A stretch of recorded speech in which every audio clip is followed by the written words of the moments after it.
थांब, स्क्रोल करू नकोस.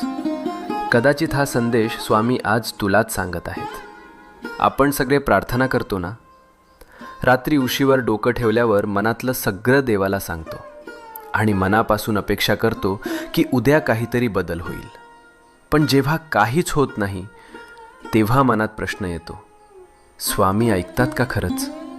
ऐक, स्वामी नेहमी उत्तर देतात. फक्त उत्तराची वेळ आणि भाषा आपल्याला लगेच कळत नाही. जेव्हा काही आपल्या भल्यासाठी असतं तेव्हा स्वामी हो म्हणतात. जेव्हा ते आपल्याला दुखवणार असतं तेव्हा स्वामी नाही म्हणतात. आणि जेव्हा आपल्याला अजून थोडं मजबूत व्हायचं असतं तेव्हा स्वामी शांतपणे म्हणतात, थांब, योग्य वेळी देतो. म्हणून हार मानू नको. तुझ्या प्रार्थनेचं उत्तर येतंय. फक्त थोडा विश्वास, थोडा धीर, मनात शांतपणे